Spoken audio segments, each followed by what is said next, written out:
bí ọmọ lọ́dọ̀ bàbá. Father in heaven, we have come like a son under you. Torí pé a lè ràn wa lọ́wọ́. Because we couldn't help ourselves. Torí àdẹ̀mọ́ ọ̀nà tí a rìn tí a fi délé. And we don't know the way to heaven. A wá torí aginjù ní ayé. We have come because this world is a wilderness. A wá tó nínú gbogbo ayé wà lọ́wọ́ agbára ẹni búburú. We have come because the world is under the power of the wicked one. Ẹni tí o bá fi òye yé nìkan ló lè lanu ayé kọjá láì Only you will farapa. give your knowledge that can go through this world unharmed. Akọrin ní ìwọ nìkan ló dá atẹ́gùn dúró. And the singer said, "You stop. Only you can stop the wind." Ìgbà tá ń kàwé ìhàn la ní pé áńgẹ́lì mẹ́rin ló gbé atẹ́gùn ayé dúró. And in the book of Revelations, we know it's 4 angels that upheld Lórí mẹ́rẹ̀ẹ̀rin àgbáyé. the 4 corners of the Ìkànnì wà world, níbẹ̀ tó di atẹ́gùn mú. holding the wind. Tó bá ti ní kátẹ́gùn mọ́fẹ̀ẹ́ ayé rọrùn. And when you see it, that's the end. A kàn ń rí i pé atẹ́gùn fẹ́ àwọn ibi tó ti wá. We know it blows, but we don't know where it Bá a comes rí from. òye rẹ̀ pé ọwọ́ áńgẹ́lì mẹ́rin lẹ gbé We lé. have the knowledge that is in the hands of the 4 angels. A dúpẹ́ lọ́pọ̀lọpọ̀. Thank you, mighty Father, Torí ayé wa wà lọ́wọ́ rẹ̀. because our lives is in your hands. Ìwọ̀n ń ṣí tẹ́nìkan ò lè. Only you open and no one can shut. Àwa tẹríba láàárọ̀ yìí We Olúwa. bow down before you this Tí morning. atẹ́gùn orí ọ̀fẹ́ rẹ̀ sí ọkàn wa. Through your wind Torí of lójú grace òní tó upon mọ́. us.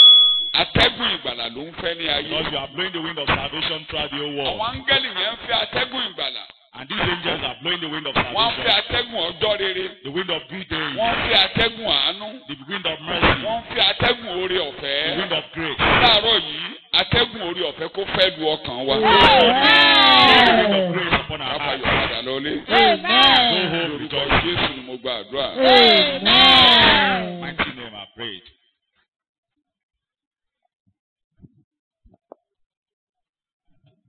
Yorùbá ní ó ní òwú ní ká jẹ ẹran pẹ́ lẹ́nu. Ṣùgbọ́n kinní kan ń fà lọ́fun ni. Ẹ̀kọ́ tí a gbé dání yìí, This sermon, mo rò pé màá parí kókó kan níjẹ̀jọ́. I thought I could complete that particular point. Bí ẹ̀kọ́ ṣe ń lọ, mo rí i pé mi ò gbúdọ̀ kọjá ibi tí mo dé dúró. And we had to stop last week. Kókó tí a dẹ̀ ń gbé yẹ̀wò lábẹ́ àkòrí tí a ń bá lọ, tí a bá dọ̀nà. The subtopic we are considering under the major topic. Yóò gbìn ọ́. It will firmly plant you Bẹ́ẹ̀ ni, yóò sì máa bójútó ayé rẹ ní ojoojúmọ́. and observe your days. Àwa ní kókó mẹ́ta la máa wò lábẹ́rẹ́. And so we are considering 3 points under that. Kíní á gbìn wá The first ibi point, tó le. you are Ẹ la wò firmly níjẹ̀ẹ́dógún. planted. Níbi You are tó firmly le. planted. Thank you very much. Ìkejì tí a The jẹ́ second nílé one. níjẹ́ abẹ́ yẹn la ti rí wípé orísun ni a gbìn wá sí. And it's under this, you know, you are planted at the source. Thank you. Níbi tí oore ọ̀fẹ́ ti ń jáde tí Where grace ìrì flows. ọ̀run ti ń tẹ̀ ẹ́ lé wa lórí The dew of heaven. níjẹ̀ẹ́jọ́. Last week, Torí pé a gbìn wá síbi tó le. because you have been firmly planted, A gbìn wá sí orísun. because you are planted at the Ìrì source, ọ̀run ń tẹ̀lé wa lórí. because the dews of heaven are Nítorí flowing náà, upon us. Because of this, a dúró gẹ́gẹ́ bí ọba. we stand as king. Ìyẹn la wò níjẹ̀ẹ́jọ́ pé ọba ni wá lórí ilẹ̀ ayé. We are kings. Ilé tí a gbéyẹ̀wò láàárọ̀ yìí. And what we are considering this morning, Ojoojúmọ́ Olúwa yóò máa da ìfẹ́ rẹ̀ lé wa lórí. day by day, the Lord pours out His steadfast love. Ìyẹn la máa gbéyẹ̀wò gangan láàárọ̀ yìí. And this we are considering this morning.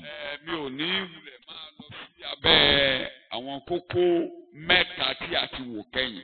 I won't go back to the 3 points we considered before. Àkòrí tó dẹ̀ gbé gbogbo kókó wọ̀nyí jáde. And the main topic for this sermon, A ní ọjọ́ iwájú tó jẹ́ ọjọ́ iwájú ìyanu. you have a wonderful future ahead. Thank you very much. A sì parí ìrìn àjò wa láyọ̀. And a happy ending. Ọjọ́ iwájú tó jẹ́ ọjọ́ ìyanu ló wà níwájú wa. You have a wonderful future ahead A parí ìrìn àjò wa láyọ̀. and a happy ending. Mo dẹ̀ sọ mo ní ìrìn àjò tá a rìn lọ ibì kan ló jáde sí. This journey ends somewhere. Ó jáde sí ayérayé. Eternity. ayérayé yẹn wá lè pín sọ́nà méjì. Eternity can be into two. Ayérayé lọ́dọ̀ Ọlọ́run. Eternity with God. Ayérayé lọ́run àpáàdì tàbí ní adágún náà. Eternity with the devil. Ṣùgbọ́n ẹni bá ti parí tiẹ̀ síwájú Jésù ó parí ẹ̀ láyọ̀. Yours in the presence of Jesus is ended well. Ẹ ní parí ìrìn àjò yín sọ́run àpáàdì tàbí adágún You náà. will not end your journey in hell. A máa la ọdún dé ọdún já. We move from one year to another.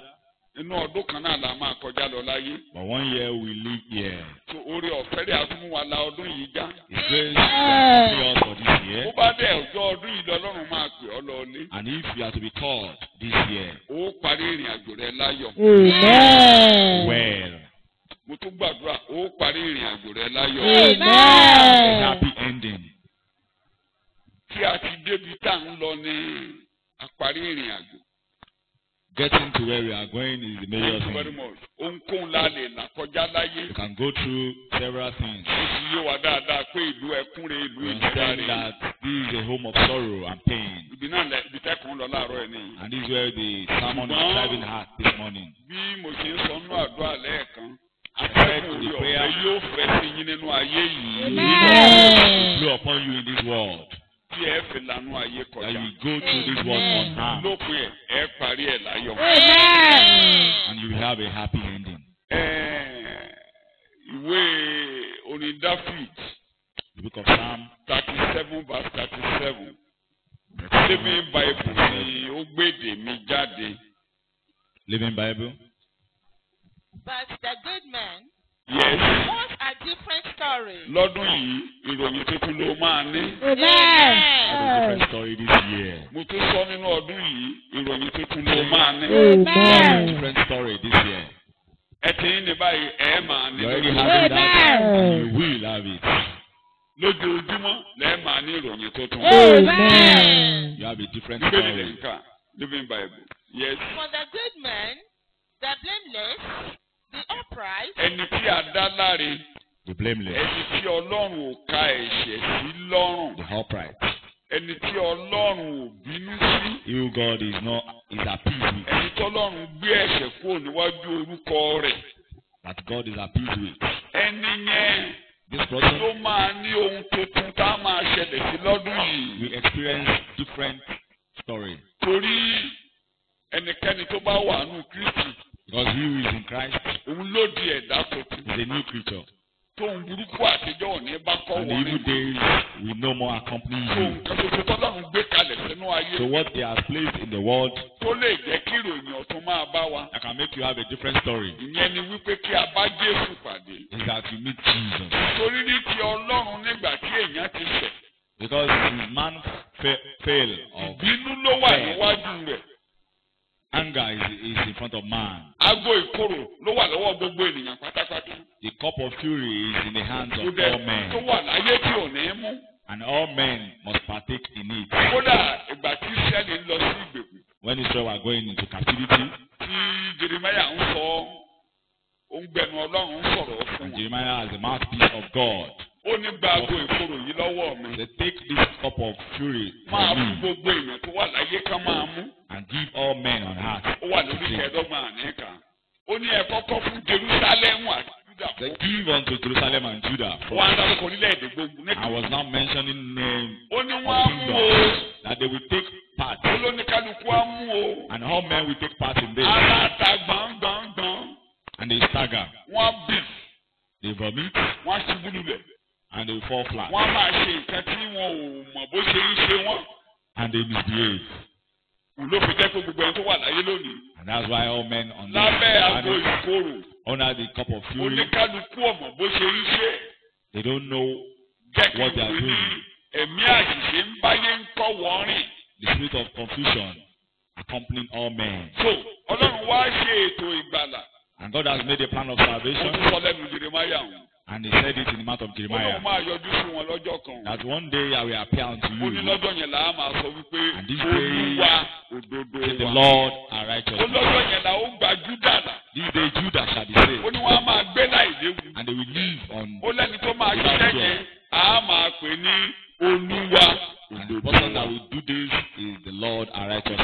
Olúwa tó nu ẹ̀ṣẹ̀ wa nù. Lord, that cleanse our sins, Olúwa tó dá wa láre. that made us blameless, Olúwa tí ò bínú sí wa mọ́. that is not at war with Bí us. ìlú sọ, ó ní àtún máa sọ pé And that prophet Ọlọ́run mo mà yìn ọ́, ó mà bínú sí mi mọ́. that you are no more at war with you. Ísírẹ́lì ò tí ì rí yẹn gbà lónìí. And Israel is yet to Ṣùgbọ́n experience it. Ọlọ́run wá tọ̀ àwa orílẹ̀-èdè yòókù lọ. They came to Gentiles, Pé gbogbo ẹni bá ti lè farabalẹ̀ that whoever tó surrender gbọ́ ìrere and listen to the gospel tó wọnú ọkàn rẹ̀ and accept it, tó tẹ́wọ́ gbà á accept it tó pe Jésù wọlé. and confess him, Ìròyìn ayé rẹ̀ á dọ̀tun. you have a different story. Nítorí dẹ̀ máa jẹ́ kó dọ̀tun. And what will À ń kọ ọ̀rọ̀ tí ó kan àyà rẹ̀. is the word will be written in your heart. Má bínú ẹ̀rí arákùnrin tó ń sọ̀rọ̀ lẹ́ẹ̀kan. Àwọn tó ń ní kándò òró lé wọn lórí. Nǹkan tí wọ́n mọ̀ ni wọ́n ń ṣe yẹn. Those that are requesting for anointing oil, that's all they know. Arákùnrin ni wọ́n ti kọ ọ̀rọ̀ sí òun láyà. He said words have been written in the tablet of Ọ̀rọ̀ the tó ń heart, kọ sí on the tablet of the lórí heart, and that's the word. tó bá lè farabalẹ̀ fẹ́ kọ́ túbọ̀ sí. And when if Á you lè use yourself sọ more, àwọn tó ń jọ ń gbé you'll yẹn. be able to teach them Pé kí ló òróró túmọ̀ sí ní Bíbélì. what's oil in the Bible Á lè fòróró hàn wọ́n ní Bíbélì. and analyze what oil is. Ìbá ṣe òróró Jerúsálẹ́mù tí wọ́n ń dárúkọ. Maybe Jerusalem oil. Yẹ̀yẹ́.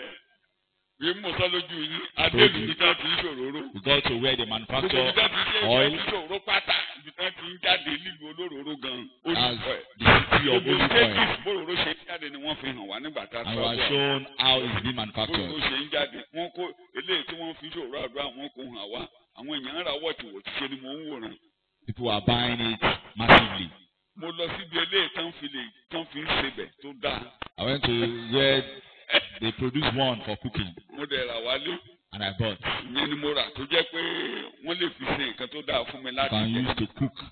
Eléyìí tán fi àná ìtòrí yẹn ò kàn mí kò ní kankan. The one for anointing does not Torí concern me. wọn gbogbo stages tó ń bá jáde ni wọ́n fi hàn wá. Ẹyọ kan náà ni. Bí ìgbà tán ń fọ epo jáde ni.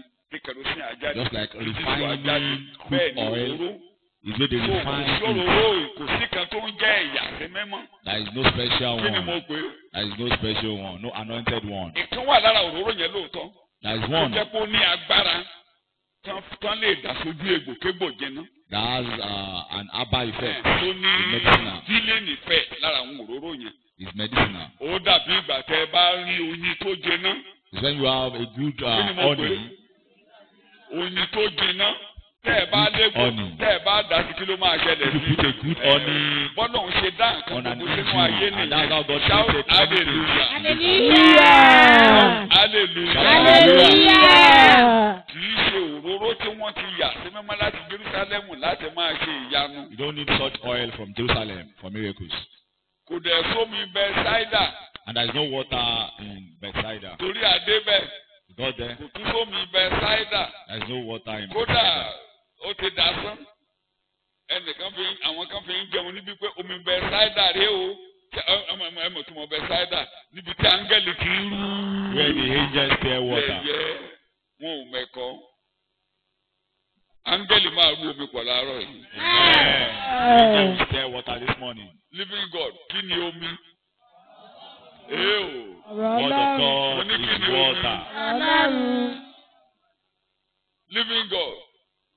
Áńgẹ́lì nínú Bíbélì kí ló túmọ̀ sí? Who is angel? Ọlọ́run. Ee The minister of God. o. Tó jíṣẹ́ Ọlọ́run bá ti rú ọ̀rọ̀ pọ̀. Lady, the minister of God Ẹni says bá the kó word. sínú ọ̀rọ̀ ọ̀nì kí ló máa Who ṣẹlẹ̀ jumps sí? into the Agba world. ìmúlára Ee o. bá. Agba ìmúlára. Ee o. We À á rú experience. ọ̀rọ̀ pọ̀ láàárọ̀ ẹ̀ tá a bá ti The word will be said this morning. Tí wọn náà bá ti kó sínú rẹ̀ And when báyìí, you jump into the word, ara rẹ̀ á yá. you'll be healed in Jesus' Mo name. lára rẹ̀ á ṣe. Hallelujah. Shout hallelujah. Hallelujah.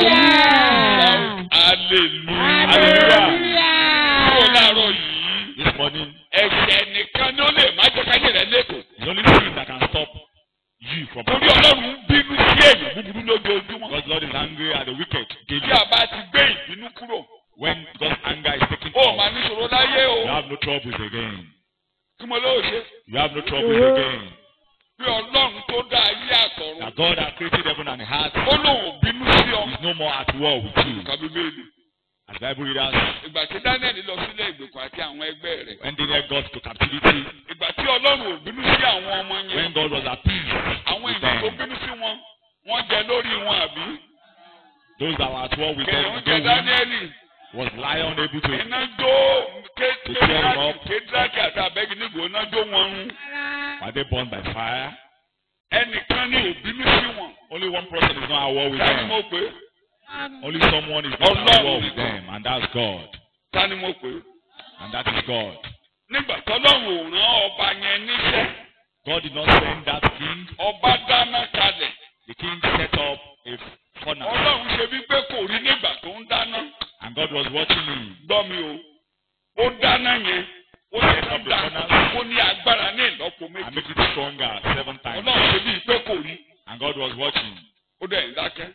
And he Ọlọ́run kept bẹ́ẹ̀ mọ̀ moving. pé ẹnìkan fẹ́ kó sínú iná yìí, And he knew àwọn tó wù bá gà ni, to be thrown into this fire. And tó ń those kẹ́kọ̀ọ́. he is not at war with. Ọlọ́run dẹ̀ ẹnìkan má kó wọn sí.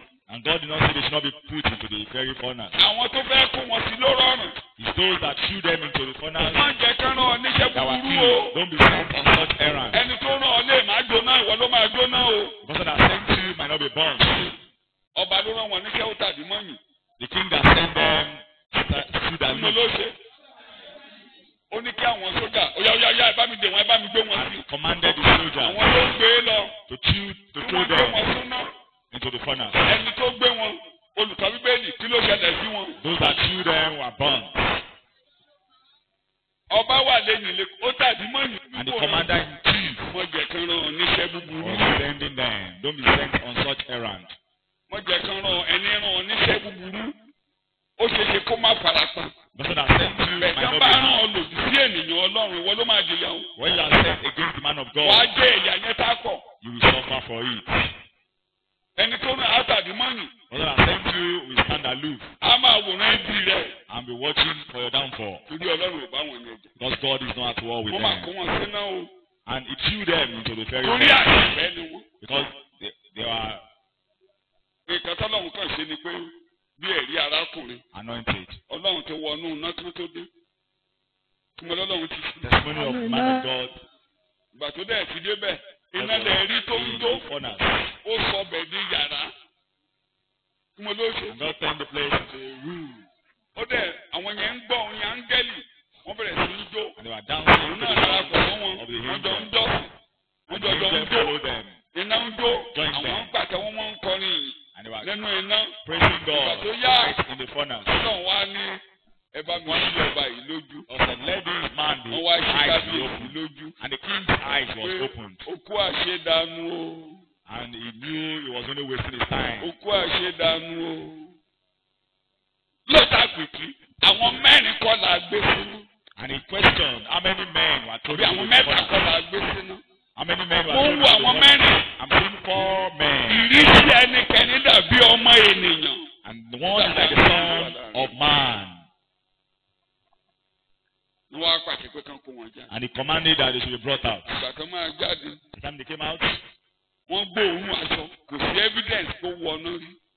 and their clothes Kò ní sí àmì didn't smell pé òkú aroma yàrí tọ́lọ̀ of bá ti fire. tó ayé rẹ̀ ṣe. Suffering will disappear in Ní your life. àfọkàn ní balẹ̀. And you be Ìgbà tá a bá assured, dọ̀run, àwọn ìmúra kó dọ̀run o. try and get to heaven. Kò ní sí àmì kan pé òun wáyé rí. There won't be any sign that you suffered here. Ẹni tí ò bá wáyé rí, ẹni tó bá rọ̀ wọn àpáàdì là á máa rí àmì pé òun wáyé rí. Then you go to hell that you have the signs that you Bẹ̀ tó bá ti kọjá, but when you tó go òkè bò báyìí, and you transform tó bọ́ sí ìlú ọ̀run lọ́run. into heaven, O ní láti pé o wá bí. you will forget here. Á kẹ̀sẹ̀ fìrí, A gone memory, dàbí àlá. forgotten. Bí ẹni jẹun lójú omi tó dúmọ́. Like if you heard Ó kàn in the ó nightmare, jẹun lẹ́ẹ̀kan. it look as if Ebi dẹ̀ ń pa láàárọ̀. I heard. Àtàbí o kàn ní mọ̀ kó o wá bí. well, you'll be hungry in the morning. Bẹ́ẹ̀ ni wọ́n gbóòórùn aṣọ wọn, wọn ò rí evidence pé iná kọjá The lára wọn. clothes never smell, Yàtọ̀ sí pàṣẹ yẹn kò gbóòórùn iná kankan. no smell. Torí iná máa ń bẹ́ẹ̀ bá dáná èjì báyìí tẹ́ ẹ bá kó kíṣìnì. Àwọn tó bá gbóòórùn àwọn onímọ̀ olóòórùn wà dáadáa mi ò gbóòórùn púpọ̀ tó ní. Wọ́n á mọ̀ pé kíṣìnì ló ti ń bọ̀ iná igi ló dá. Those that smell very well Àbí mo parọ́. tell you the way of cooking. Bó o bá ṣe bẹ̀ tán tó o bá ìwẹ̀, àwọn olóòórùn kan wà, wọ́n á gbóòórùn ọbẹ̀ lára rẹ̀. Some can smell The aroma of soup from wọ́n á your gbọ́ body. lára rẹ̀ pé From your body. ó dàbí kó ṣẹ̀ṣẹ̀ síbẹ̀ tán. And it's like you just finished cooking. Òórùn iná kan ò yọ. There was no smell of Òórùn tó ju yàrí kò ní farahàn nínú ayé rẹ̀. Amen. suffering will not appear in your life in Jesus' name. So mo kàn ní kéèyàn yé wa dáadáa pé I want you to understand this. àwọn tí a dá láre, Those that are justified, àwọn ní ìròyìn tuntun máa bá kọ́ wọrin we nínú ọdún experience yìí. good news this year. Àwọn ló máa parí ìrìn àjò wọn láyọ̀. And they will end well. Parí ẹsẹ̀ yẹn kẹsẹ̀ yẹn lè yé wa mo ti ṣàlàyé Through the dáadáa. verse. Bíbélì sọ̀rọ̀ tábìlẹ̀. For Yes, the good man, yes, the blameless, yes, the upright, yes. the man of peace, he has a wonderful future ahead of Tí him. o ti gbọ́, For him, there is a happy ending. lórúkọ Jésù, ó parí ìrìn àjò rẹ̀ láyọ̀. You have a happy Ẹ ending. gbọ́kàn síbẹ̀ yẹn o. Put your heart to this. Mo máa rán wa létí ní gbogbo ìgbà. I will remind us. Ẹ lè kọ́ ọmọ márùn-ún kan lọ kọ́ṣẹ́.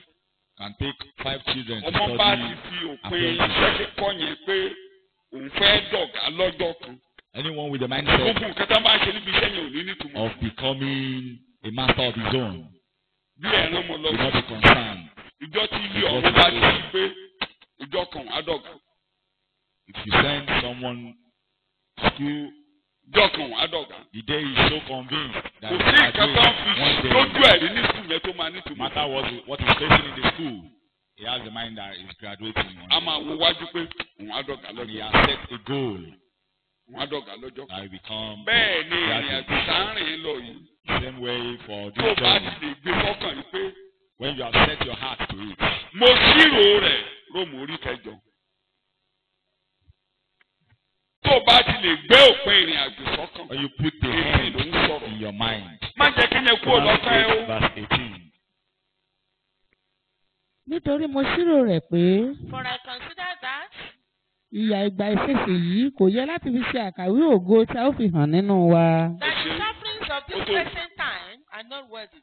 Ẹ̀ẹ̀kankan àwọn ọmọ tí ó bá ní first class Once a while, wọ́n those máa ń gbé that sórí wọn graduate sínú with pépà. first class, they Àwọn ọmọ tó bá gba overall prize the wọ́n story gbé behind it, wọ́n máa ń bi wọ́n léèrè the pé kí national ni wọ́n ṣe team, ṣe. and they will ask, how did you do Ẹnìkan it? ló jẹ́ common denominator fún gbogbo wọn. There is one common denominator, common thing they always say. Òwe Yorùbá ni ẹni fẹ́ jẹyin inú àpáta Proverb, Yoruba proverb. kí náà ní kì í ṣe. A máa fò bóyá èkété fẹ́ tẹ̀kùtẹ̀kù nítumọ̀ sí. Ẹ̀yin kan wà ń bí jíjẹ ni èèyàn ló ń jẹ́. Èèyàn ni Ọlọ́run ṣe ọ̀run fún. Èèyàn ni ọ̀run àpáàdì wọn ò dá fẹ́ èèyàn. You be determined. Ta ni wọ́n dá ọ̀run àpáàdì fún? God make heaven for men. Wọ́n dá ọ̀run àpáàdì fún áńgẹ́lì èṣù. Àwọn ẹ̀mí èṣù àti áńgẹ́lì. Ọlọ́run ò ṣètò ènìyàn. Devil Ọ̀run and his àpáàdì. angels. Ṣùgbọ́n nítọ̀run God not prepare bó ènìyàn lọ́lọ́run forí ẹ̀ lọ́bẹ̀ pé èèyàn ló ń lọ ọbẹ̀. for us. Tó bá ti dé èèyàn ló ń lọ ọbẹ̀. And if it's men that have been going Ṣé there, èèyàn ni ọ́ àbẹ̀wìn? are you a human being? No, dáhùn bonú A ọ̀sán wizard. dáadáa. Be rest at, are you so sure? Wọ́n máa ń wí bẹ́ẹ̀ mi ò mọ̀ o.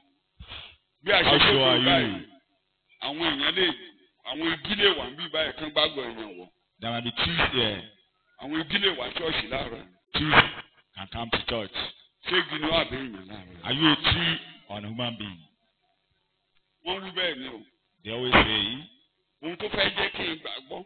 why Mo ti I sọ said to lójú yìí rí. you, I've told you before. Ọmọ mi ò ní dárúkọ olóyè yẹn. Olóyè ńlá ní ilẹ̀ yẹn. Olóyè yẹn ti kọjá lọ. Ó wá sọ̀dọ̀ wa wá gbàdúrà. Nítorí ẹ̀jẹ̀ kó wá Someone gbàdúrà came yẹn. to pray. Tára rẹ̀ ń gbọ́n mo fẹ́ ya wèrè nígbà tó dé mo ti sọ lójú wa rí.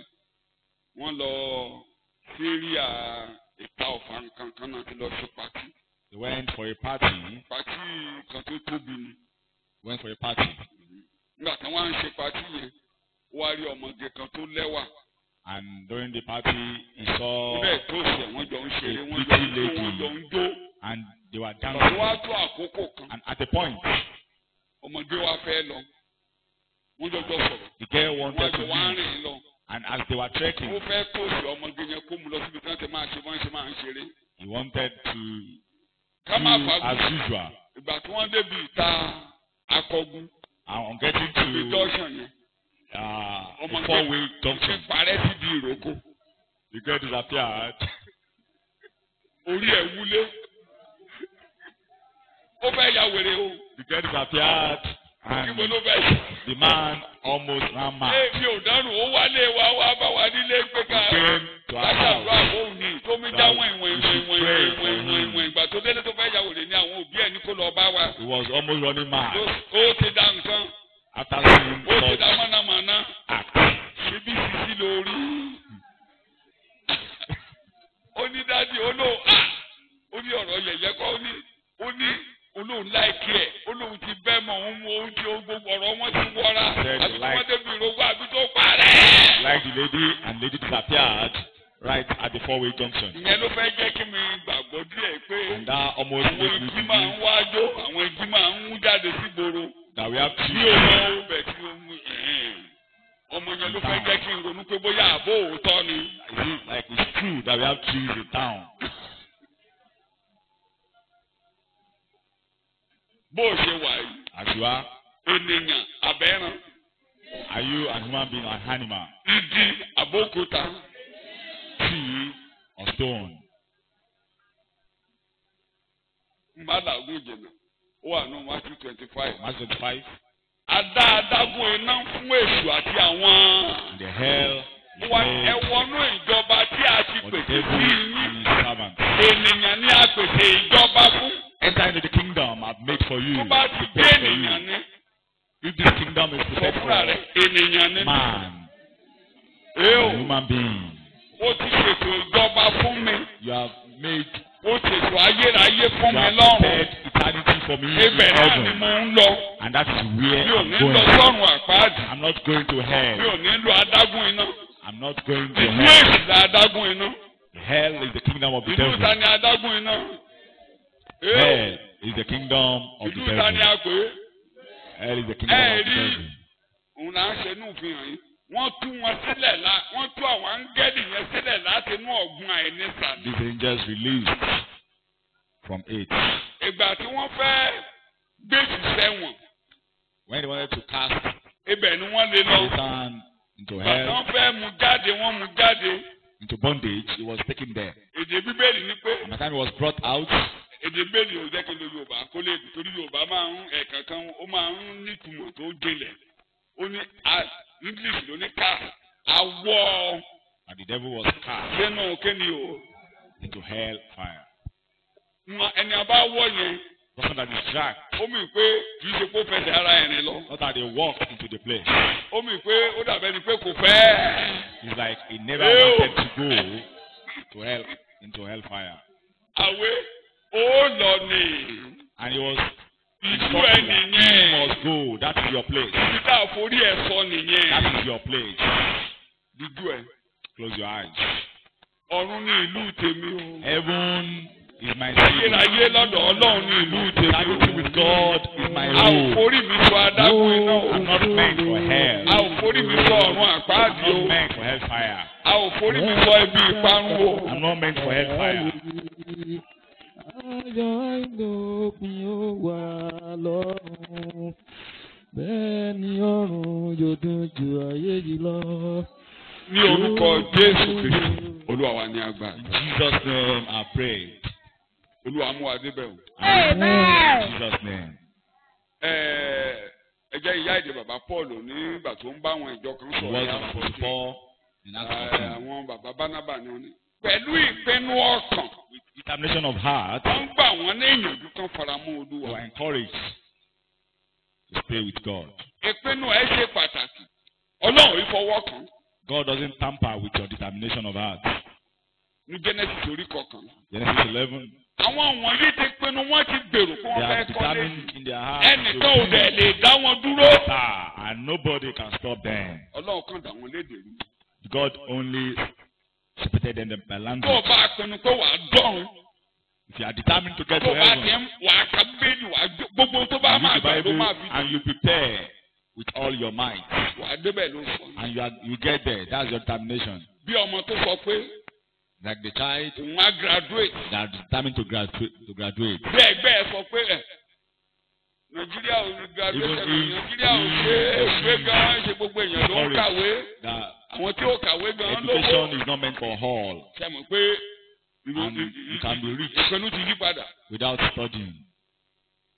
bẹ̀tẹ̀lẹ̀ tó sọ pé But the one that is kì í determined, ṣe torí owó and not because of money, mo máa graduate. that I will become a graduate. mo máa pass. I will succeed. ènìyàn ló ń pass. Success is meant for men. Nàìjíríà ò yí pass. mo máa pass.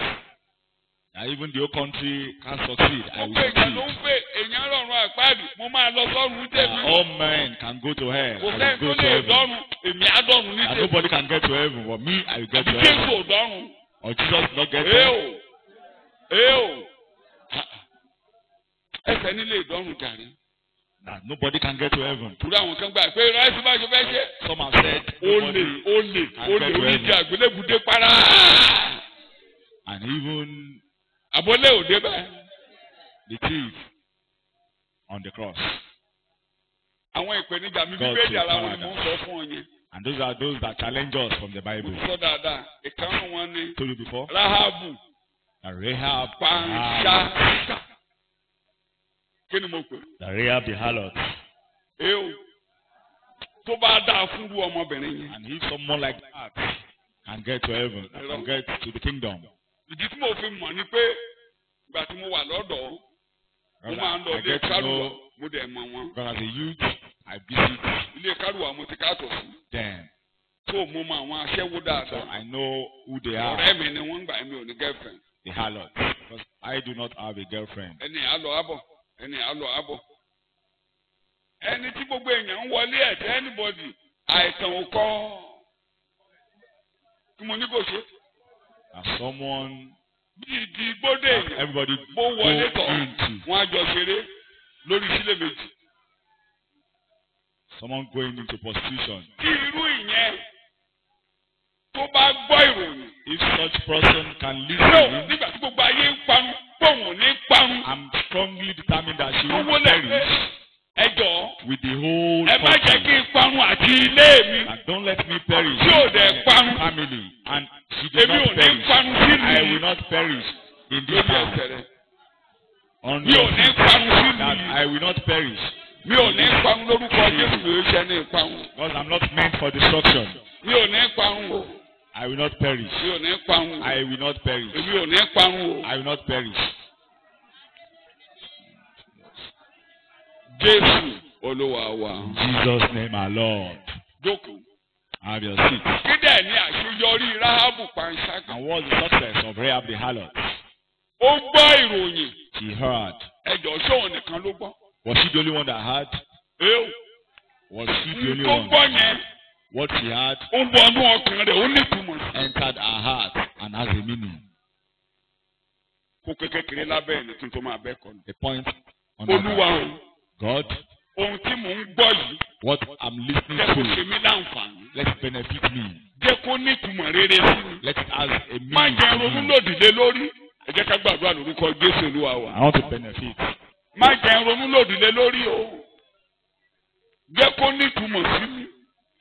Let it have jẹ́ a kó mú meaning. èso rere jáde Let it nínú have ayé a mi. meaning in my heart.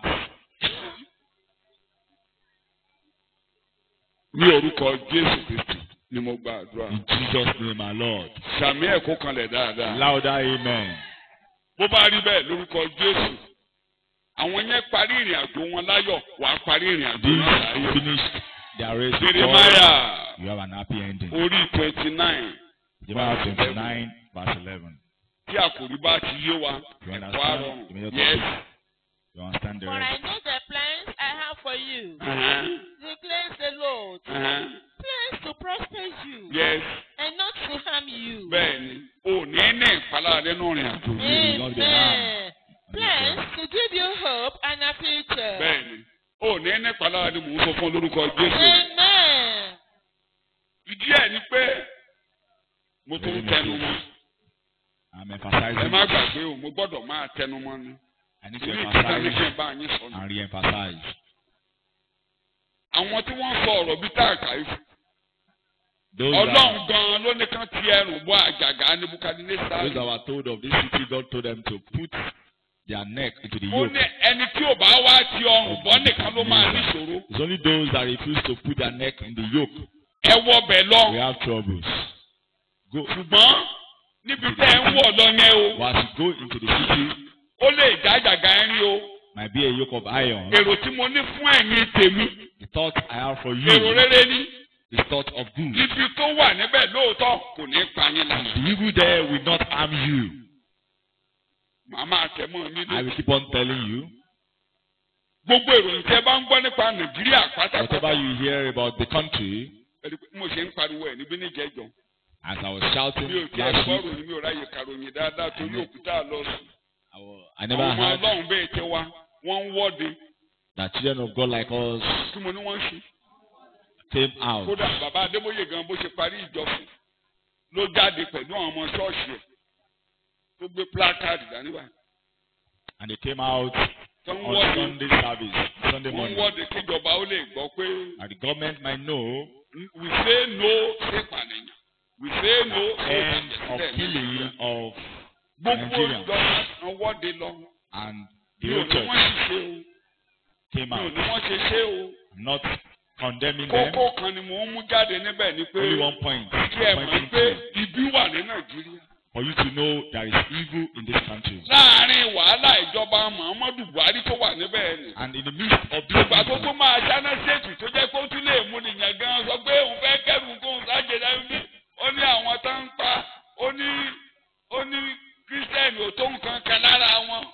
they even came to tell us Ṣé that òótọ́ ni? Christians doesn't even Ṣé constitute o? a proportion of those that are Pépà tó killed. gbé jáde pépà ìlú òyìnbó kan náà ti bá gbé jáde pé àwọn kìrìsìtẹ́nì tó ń pa bí a náà ṣe tó 5% lára àwọn tó ń pa. A Tí gbogbo wa particular dẹ̀ mọ̀ pé àwọn wo ni wọ́n ń pa Nàìjíríà. tabloid publicized it that the proportion of those killed are not Christians. Kí là ń tẹnu A mọ́? good proportion of those killed. Tí Ọlọ́run obìnrin ṣọ́ọ̀ṣì lórí ni. Is God Ọlọ́run ní considering ká sọ evil fún yín on wípé the ẹ ò church? ní nẹ́pa lára. And God will tell you, you will not experience evil. Mo ní lórúkọ Jésù ẹ ò ní nẹ́pa In lára. Jesus' name, you will not be harmed. Gbogbo ìpínlẹ̀ ló ń sọ pé ṣe tí South West ti dìde pé a fẹ́ gbà Àmọ̀tẹ́kùn jáde. And Southwest Oníkálukú tẹ̀sí pariwo. nicknamed Àmọ̀tẹ́kùn. their military force. Particular name. Ènìyàn bá gbé nìyàn rẹ̀ ló mọ̀ pé à ń gbé nìyàn ọ̀hún. When someone close to you is kidnapped, you will be affected. Ìgbà tó ń gbé màmá yìí ká ọba àwọn ará ilé àwọn ará òṣìṣẹ́ rẹ̀ mọ̀ pé wọ́n ń gbé o. When she was kidnapped, the staff are well Lórí aware àwọn tó di ẹnu mọ́ bẹ́ẹ̀. Tó ń jẹun lára rẹ̀. because of those Tí màmá bá lọ nígbà yẹn, mò ń jẹ abọ́ o. from the Àbí mo kúrọ̀. company. There is Báwọn tó likelihood di ẹni mọ́ báyìí. of closure of the company if she died through that happening. Nǹkan tí arákùnrin fi ń jẹ́rìí yẹn. Àwọn tó ìṣetán náà ń gbé ènìyàn lọ́nà ẹ̀sà òkè. Tán ń dúró sọ́nà Òṣogbo tán náà ń gbé èèyàn yẹn. Ẹni bá gbé èèyàn rẹ̀ ló mọ̀ pé wọ́n gbé èèyàn ń wo. Is when your king is kidnapped Wọ́n ní ká sọ fún yín. that you Pé èrò rere lòún rò lé yín lórí o. and we are to tell you Pé lábẹ́ bó ti wò ó rí we ẹ̀yìn have nípa good lára. plans for you and you will not be harmed under any Tí ẹ condition. má jẹ́ kẹ́rù bà yín. Mo tún ti sọ, mi ò sọ pé àwọn ọmọ Ọlọ́run tó wọ́de dẹ́ṣẹ̀ Don't be o. confused. Mi ò sọ pé wọ́n ṣe ṣé o. Those Ṣùgbọ́n mo ní values Ọlọ́run ní kí n sọ fún yín pé bóun ṣe jókòó lórí are not ìtẹ́. condemned. But Òun as ò God robi lérí ìdán. is not thinking Òun ò of robi evil, lérí àwọn ènìyàn tòun. Pé kí n sọ fún ẹ̀yin ọmọ living God tó ń gbọ́ mi pé ẹ̀ ní ìpalára. that you will not be harmed. Ẹnikẹ́ni ò ní pa yín lára. Nobody will harm you. Níwọ̀n ìgbà tẹ́ bá ti dúró níwájú As long as you stand tóun bá a níjà. He is at peace with you Tẹ́ ẹ bá ń kéde ìrere. and you pronounce the gospel. Tẹ́ ẹ bá ń kéde ìrere. You pronounce the gospel. Dìde kó tó tẹ̀lé mi lọ lọ́sẹ̀ yìí. You go with us. Ìlú ayé ẹ̀ fún ìrere. Kò sóhun tó lè kú Nàìjíríà jẹ́jú ìrere. Nothing can build this country apart from the gospel. Wọ́n máa jí ni bí yẹn tán bá gba Jésù tí wọ́n á gbé èèyàn. If the kidnappers give their life to Christ, they will stop. Inú ilé làwọn ọmọ yẹn ti jáde. They grew up from Òbí families. kan ló bí wọn. They were given back to àwọn ọmọ tó jáde inú ilé rẹ̀ those that tó come out ń of ka the house, bíbélì sí létí that you are lójoojúmọ́ reading Bible tí wọ́n lè di to. ajínigbé. Can they be a kidnapper? Tó o bá ka bíbélì fún wọn kò fún tán lè dá o. If you are not reading the scriptures, Ìwọ to gan them, fún ààrẹ lè dá o dàkúdà. even you can Ọlọ́run ní jẹ́ ká become, ló dàkúdà. you will not become an evil thing in Jesus' name. Bó o ṣe jókòó kò fún tó lè ṣe. As you are Ó sitting, lè you jẹ can èèyàn, ó do lè jẹ anything. èèyàn, Can eat man flesh. ó lè jẹ èèyàn. Ìyàwó ẹ̀ yẹn ó lè fi gọ́ṣẹ́. Can Ó lè kú ọmọ ẹ ṣe concussion. commit Bó ṣe evil. wà kò fún tó lè ṣe. There is nothing you can do without Christ. Tó bá ti máa gbówó jáde. As long as it will multiply your income. Tó òun lẹ̀ ń rí ní gbòòrò yẹn. And that's what you are seeing. Bẹ́ẹ̀ fún ẹ̀yin tí a rà padà. For you, the ransom, Ẹ̀ní nípa lára. you will not be harmed. Mo lẹ́ẹ̀ní nípa You lára. will not be harmed. Àkórí mi láàárọ̀ yìí. Psalm 37 verse 29. Psalm 37 verse 29. We are reading New International Version of the Bible and the Living Bible. Psalm 37 verse 29. The Living Bible. The godly shall be firmly planted in the land Thank you very much. and live there forever. Lẹ́yìn tó ti gba Jésù gẹ́gẹ́ bólúwa àtolùgbàlà. For those that have given their lives to Christ, Gbégbé làágbìn yín. you will be firmly planted Á in the sì dín land yín kalẹ̀. and live there Tí òkú tó forever. máa fà yín tì. And nothing will uproot you. Ìyẹn ni mo ti fi ń ṣẹ̀kọ́ láti And ọ̀sẹ̀ we've kẹta. been teaching with this. Ibo làágbìn wá sí. Where were we planted? Ìyẹn ni ò ní tún yẹn sọ. Á tẹ gbè wá sí ibi tí. We have been planted in a solid place. On a Ẹ solid place. parí ẹsẹ̀ yẹn èdè kan wà bẹ́ẹ̀ di abẹ́ yẹn mo fẹ́ fi ṣẹ̀kọ́ àárọ̀ yìí. Yes, ní Psalm ní verse 29 yẹn. Yes, And live there forever. thank you. Verse 18 of the same chapter. Day by day, the Lord observes the good deeds Thank you done very much. by godly men. Wo èdè kan mo wáyé ọ̀yá ló ń bẹ̀. Day by day. Day by day, Bó ṣe mú mi lẹ́mìí, ibi tó ti tàbá mi lẹ́mìí. Day by day, thy Lord thy God, three things I pray. Ṣé ẹ ti rántí?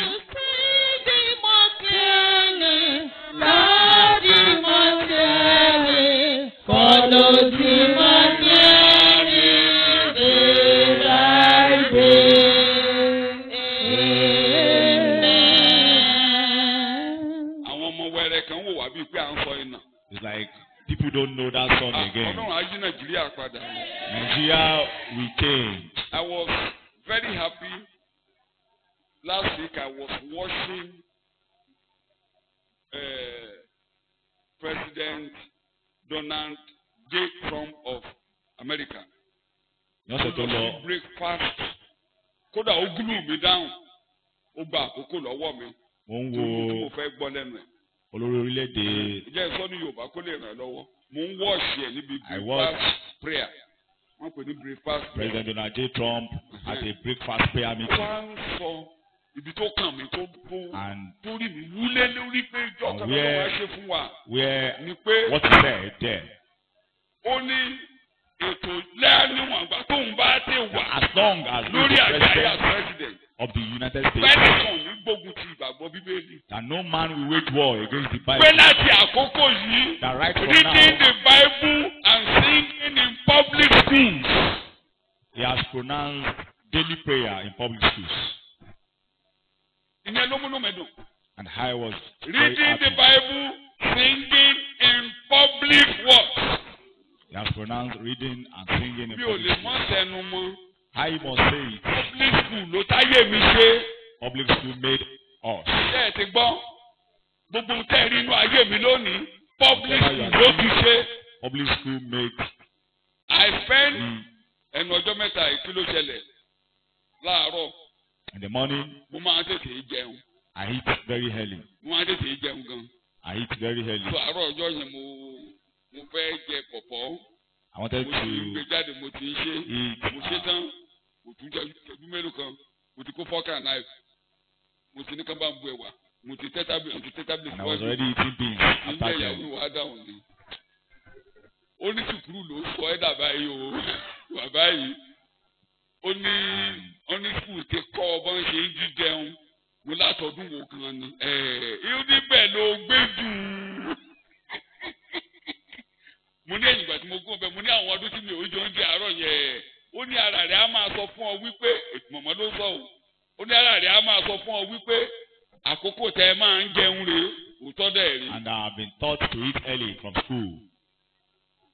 I spent 8 years in the boarding house in public school. 8 years.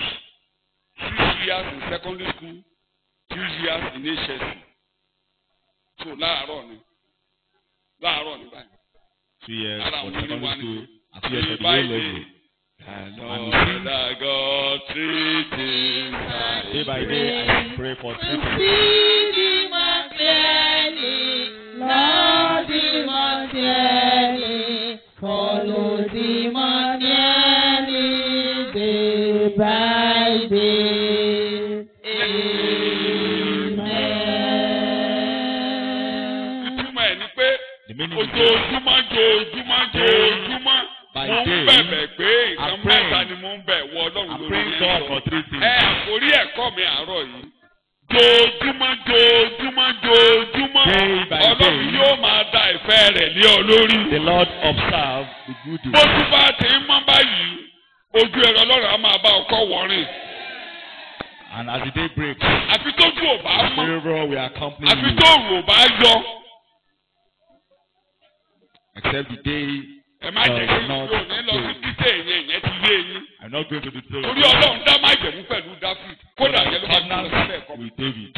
Ọlọ́run dá májẹ̀mú pẹ̀lú He Dáfíd. has a covenant with Pẹ̀lú David. ọmọ kan ń bọ̀ lọ́dọ̀ rẹ̀ tó máa gbé ìbínú Ọlọ́run kúrò. A seed of David is coming. that Nígbà will tó bá take parí away iṣẹ́ God's vengeance. tó máa jókòó gẹ́gẹ́ bí olórí àlùfáà ibi tí mo And bá when wà he rẹ̀. complete this, he will sit as the high priest. Àdéhùn ni pẹ̀lú Dáfíd. My hope with Pẹ̀lú David ọmọkùnrin á jókòó lórí àga rẹ̀. that your kind will sit Ó ní májẹ̀mú tí mo dá yìí. on that kingdom. Ẹni tó bá máa dàrú, And this á covenant, ní kó òrùn mọ́ yọ. whoever that will stop this, Ẹni máa stop dojú ẹ̀ the bolẹ̀, day from á ní kó breaking òṣùpá máa yọ. and the Ẹni moon yẹn dẹ̀ from dé. shining. Tórúkọ rẹ̀ ń jẹ́ Jésù. And when the person come, Jesus, Ó wá lọ gbé ìbínú kúrò níwájú Olúwa. and he took wrath from God's presence. Ó wá lọ wájú Olúwa báyìí.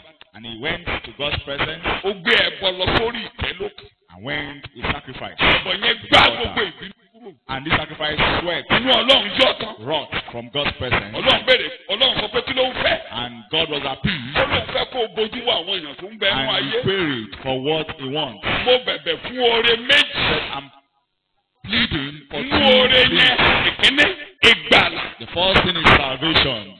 Àwọn tó wà nínú ayé yìí, Those in this má world, bá wọn jà mọ́. do not fight them again. Bíbélì wa sọ pé nígbà táwa jẹ́ And the aláìlera Bible declared when we are weak, tí a lè ranra wa that lọ́wọ́ we couldn't help ourselves ní àkókò tí ó yẹ. at the right time. Kristi kú fún àwa tí ìwà wa ò bá Ọlọ́run mu. For the weak, Máma bínú sí ààrẹ bó ṣe wà yìí don't be angry at o. O lè yourself. ṣera ẹ níkà tó bá bínú sí ààrẹ. You can harm yourself O lè if ṣera ẹ níkà tó bá rọra ẹ pín. you get angry at Ọlọ́run yourself ò rọ̀ ọ́ or pọ̀. limit yourself. Ọlọ́run ò gbàgbé ẹ. You have no limit. Ọlọ́run máa pé ó lè ranra ẹ lọ́wọ́. He knows you can't Tó help o tó yourself. ṣe tó lè dára rẹ gbà yẹn. That thing that you can't help yourself. Ọlọ́run ti gbọ́ àdúrà tí Jésù gbà lórí ọ̀rọ̀ Heard rẹ. Jesus' prayer on you Pé ó rìnà lọ́wọ́ gbà. that you will receive help. Èmi ní ọjọ́ náà. Today is the Ó day rìnà lọ́wọ́ gbà. you will receive help. Ó lu àlùyọ. You will succeed. Ó yọ nínú tó lè gbára ẹ lọ́wọ́ ẹ̀yẹ. And you will be out of that doldrum. Bí àwọn wọ̀nyí ò lè ràn wọn lọ. That these cannot help themselves. Bàbá gbà wọ́n. Father, Gbà save wọ́n. them. Give them salvation. Mú ọjọ́ ìgbàlà jáde. Bring the day of salvation upon them. Ràn wọ́n lọ́wọ́. Help them. Fà wọ́n gòkè. Bring them up. Fà wọ́n jáde. Bring them out. Fà wọ́n jáde. Bring them Wọn ò out. lè dára wọn gbà. They can't help themselves. Pẹ̀tẹ́ ìjẹ́ ń sọ lórí bíbélì. And that's what the blood is pleading on the Ẹ̀jẹ̀ yẹn ń altar. sọ̀rọ̀ The lójoojúmọ́. blood speaks daily. Aláìlera dà. Who is the weak? Tani ò lè dára ẹ̀ Who lọ́wọ́? can't help Tani ò himself? lè dára rẹ̀ gbà? Who can't deliver Ta himself? ló ń wọlé?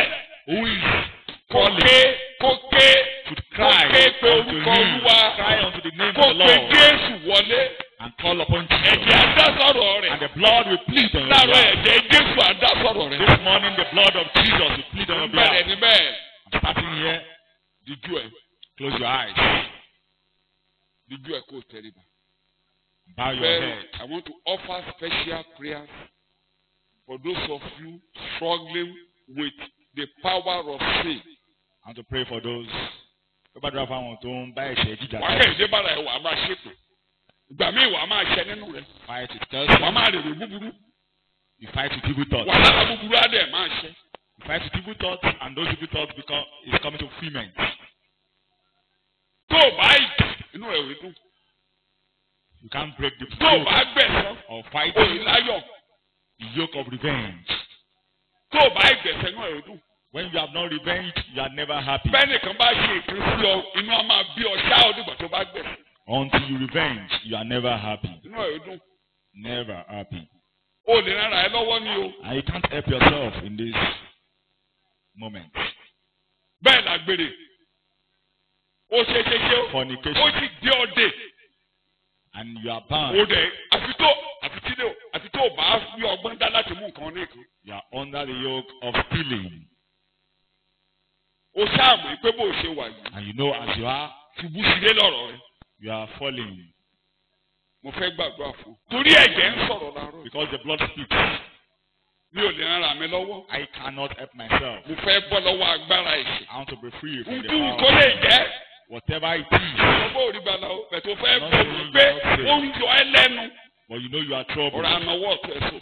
Raise up. Mi ò lè rán ara mi lọ́wọ́. I can't help myself. Ẹ̀jẹ̀ ń sọ̀rọ̀ láàárọ̀ yìí. Blood is speaking this Gbogbo ẹni morning. bẹ́ẹ̀ láàárọ̀ yìí ẹ máa ríran lọ́wọ́ gbà ni mò ń sọ. As many of you this Ọ̀rọ̀ morning àdìdé lórí will ẹ̀. receive help and rise on your Ìdúró feet. mo fẹ́ bọ́. I want to be free. Mo fẹ́ bọ́. I want to be free. Wà á ní Jésù mo rọ̀ mẹ́jẹ̀ Jesus, Jésù. cleave unto your blood. Mo rọ̀ mẹ́jẹ̀ Jésù. Cleave unto your blood. Mo rọ̀ mẹ́jẹ̀ Jésù. Cleave unto your blood. Mi ò lè dára mi gbà. I can't deliver Mi ò lè myself. rárá mi I lọ́wọ́. can't help myself. Ẹ̀jẹ̀ tó ń sọ̀rọ̀ ohun rere. The blood that speaks good things. Fà mí láàárọ̀ Deliver me yìí. this morning. Fà mí yọ ò bàbá.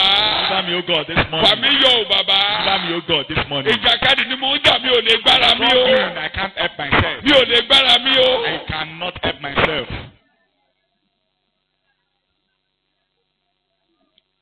Ǹjẹ́ láàárọ̀ yìí Olúwa This morning, O ní Lord, orúkọ Jésù Kristi. in the name of Jesus, Ẹ̀jẹ̀ Jésù kó wọnú ayé the yín blood lára. of Jesus enter your Wọ life. Ọlọ́run tó yọ́nú. You God that are peace, Agbára tó ń tì yín fìṣe. the power that Láàárọ̀ yìí mo tú yín kalẹ̀.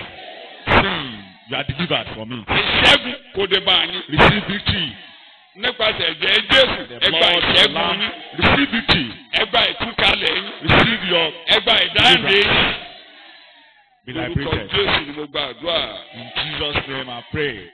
Jókòó Have your seat. ìlàjú kò wò mí. Ẹ̀jẹ̀ yẹn ń Your sọ̀rọ̀. eyes, this blood. Gbogbo ibi tó bá ti lè ràn ẹ́ lọ́wọ́. Wherever you Tó can help kẹ̀kẹ́ yourself, làágùn. you are struggling. Láàárọ̀ yìí ó ràn lọ́wọ́ gbà. This morning you receive help. Ẹ̀jẹ̀ yẹn ń sọ̀rọ̀ àlàáfíà. The blood speaks peace. Ó bá mi sọ̀rọ̀ jẹ́jẹ́ sọ̀kan mi.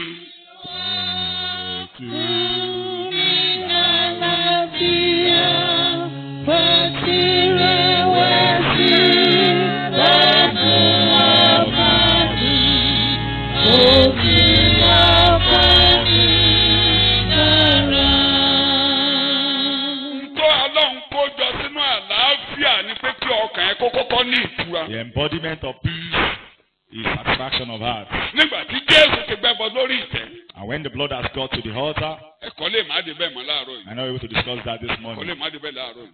We might not discuss that Ṣé this àwọn nǹkan morning. tó ń rìn pàdé ara wọn? Ó ti yé yín. Two Tó bá things ti pe met Jésù each wọlé other. láàárọ̀ yìí. When you call Jesus this morning, Tó bá fẹ́ kọ́kàn rẹ̀ lálàáfíà tí Jésù gbé lọ fún tó ń sọ̀rọ̀ lórí ìtẹ́ pé o gbọ́dọ̀ rí gbà. O gbọ́dọ̀ ní àlàáfíà you must have peace nínú ọkàn rẹ in your heart. ní ọ̀nà gbogbo, In all ways, ní ìgbà gbogbo, every time, ní ibi gbogbo. everywhere. Jẹ́ kí n fẹ̀kọ́ sí i. Tẹsalóníkà For this, orí ìkẹta Thessalonians ẹsẹ̀ kẹrìndínlógún. chapter 2, Tẹsalóníkà kejì orí ìkẹta chapter 2, ẹsẹ̀ ìkẹrìndínlógún. Jẹ́ kí Olúwa àlàáfíà tìkára rẹ̀ máa fún yín ní àlàáfíà nígbà gbogbo. Jẹ́ ń gbọ́. Now, may the Lord of peace himself grant you his peace, the peace of his kingdom, at all times and in all ways. At all times. Lọ́nà gbogbo. Bí ìlú dàrú, wà lálàáfíà. Amen.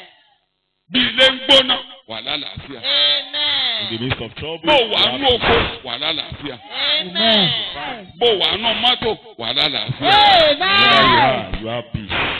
And in all ways, under all circumstances and conditions, Ní tó wù kó bá. whatever comes. Let come what may. You have everlasting comfort and hope which you do not deserve. Àlàáfíà.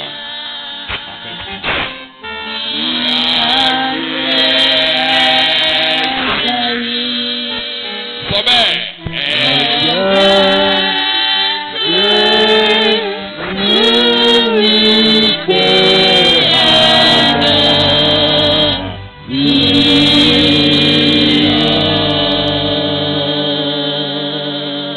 Omi àlàáfíà máa wọnú ọkàn rẹ báyìí lórí. Ẹ mọ bó ṣe máa ń rìn. You know Nǹkan tó máa ń wá káàkiri. Kò wò what ní to torí look mo for. fẹ́ gbàdúrà fún mi. I'll pray for you. Tálàáfíà máa ń wá káàkiri. What peace looks for. Nígbà tí Jésù ti gbẹ́bọ lórí ìtẹ́yìn. Jesus has brought Psalm 85. to the altar. Psalm 85. Psalm 85. You are reading from verse 10. Psalm Àánú àti 85. òtítọ́ pàdéra. Mercy Máa and gbọ́ o. loving. Nǹkan tí kálàáfíà tó jáde sí gbòòrò. For peace. Nǹkan tí àlàáfíà ń wò mí o. What it looks for. Ẹ̀jẹ̀ Jésù tó ń kégbe àánú. A rí ọba ẹ̀ wàá tò sí abẹ́ àánú ẹ̀jẹ̀. Ẹ̀jẹ̀ yẹn á máa fọ àánú lórí rẹ báyìí. Pé o mo dì mẹ́jẹ̀ Jésù. Mercy upon you. Gbà mí lọ́wọ́ ẹ̀jẹ̀, gbà mí lọ́wọ́ ìwà ènìyàn. Tí Ọlọ́run bá ti rí ẹnikẹ́ni tó tò síbi ẹ̀jẹ̀ Jésù pé yóò lè ràn mí lọ́wọ́. That you Gbà mí blind lọ́wọ́ God ẹ̀ṣẹ̀, gbà mí lọ́wọ́ ẹ̀dá ìbínibí, with the gbà mí blood of lọ́wọ́ ìwà Jesus. ẹ̀ṣẹ̀, gbà mí lọ́wọ́ ìbínú. That you plead the blood of Jesus. Tó bá ti rí mi. And when that one is seen, Máa kà àánú àti kílẹ̀ náà pàdé. Àánú àti òtítọ́ pàdéra. Ṣé ẹ rí àánú yẹn ó dúró lórí ìtẹ́? together. The mercy is on, Ẹ̀kọ́ òtítọ́ wa máa jáde báyìí. and the sermon of truth. It Tó comes. bá ti yọ tó dúró síbi tí ẹ̀jẹ̀ yẹn ti ń sùn.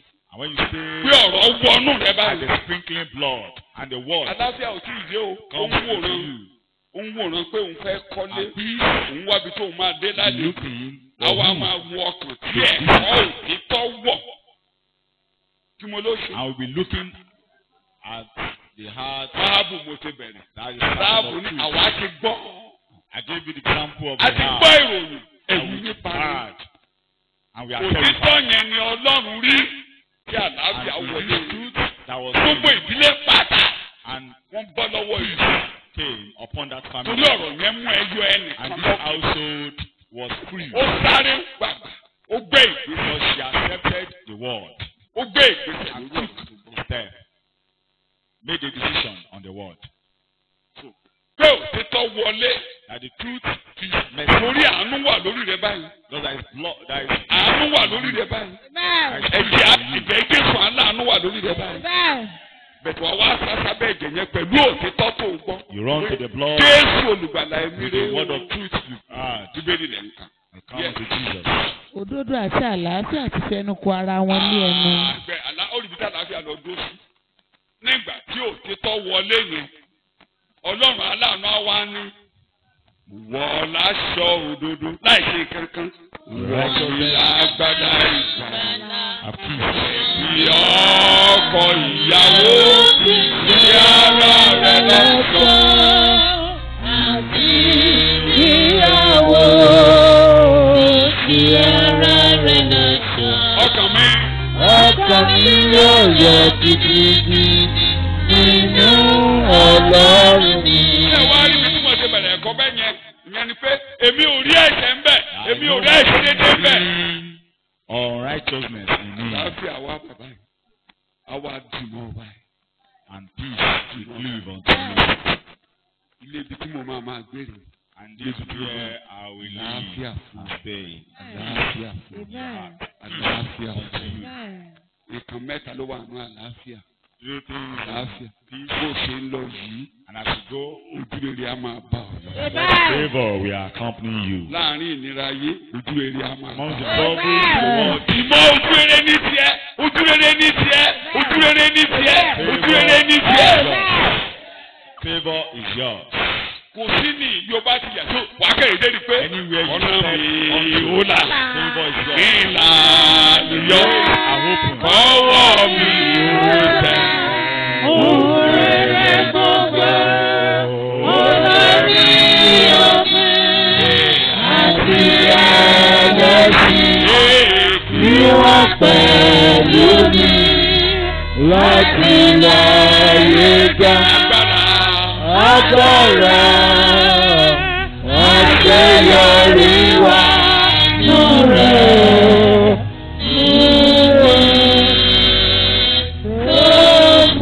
Lẹ́yìn òbí àwọn tó ń ṣe anointing service kò And yé wọn those pé tí distributing àánú bá ti wọ̀ anointing oil doesn't tí understand. òtítọ́ kẹ̀kọ́ òtítọ́ kó wọlé. Let them understand the Àánú word of Ọlọ́run á truth. ṣàn lórí àwọn ènìyàn. The mercy of God Tí is àánú Ọlọ́run flow bá ti upon ṣàn them. báyìí la máa mú ẹ̀. And when Aṣọ ẹ̀ mercy ẹ mú aṣọ ẹ̀rí flows kúrò ní upon ara you rẹ̀. on Ẹ hearing mú the aṣọ word ẹ̀rí of kúrò truth, ní ara rẹ̀. the garment Aṣọ of ẹ̀gẹ́ mú kúrò ní ara rẹ̀. Ẹ mú bàjẹ́ unrighteousness kúrò ní ara will be rẹ̀. taken from Èso you. ní bàjẹ́ mọ́. And you are no Ẹ more ṣẹlẹ́gàn mọ́. a man Kì í ṣẹlẹ́gbin mọ́. Filthy Àlàáfíà wá dé. garment. And peace will keep justice. Bá ti wá dùn mọ́ báyìí. And when you cleave unto him, You will prosper. Amen. wàá ṣe rere. Kì í ṣe bẹ́ẹ̀ nìkan. Not only this, Ó ṣe dúró yìí. and as you are standing, Honest. Ìlera pípé. wholeness in all ways. Tẹ́rù bá wà kó pòórá. Wherever I see Tí ìnira bá wà kó pòórá. where you Amen. have been terrified, let it go. Kó ti Jésù jókòó tì mí. And that's what Jesus is doing on the altar. Nígbà tí ẹ bọ́ lórí ìtẹ́ lókè. When sacrifice got to Tí the Ọlọ́run dá altar, sí ọ̀rọ̀ rẹ̀. and God stepped into our matter Láti mú májẹ̀mú Dáfídì sí. to fulfill the Bí covenant. ojú bá ti mọ́. At the break Bí of ojú day, bá ti mọ́. day by day, Fún gbogbo àwọn tó gbọ́ ọ̀rọ̀ mi. as for those that Tó gba ẹni tó rán mi gbọ́. to me and believe, Wọ́n rí àánú gbà. they receive À ń mú ẹ̀ṣẹ̀ wọn kúrò. mercy, and their sins will be wiped A ò ní off. rántí àìṣedéédéé wọn mọ́. Their unrighteousness will no more Mo be bọ́ remembered. sáàárín yín. Àlàáfíà fún And yín. in your midst, peace upon you. Àlàáfíà fún yín. Amen.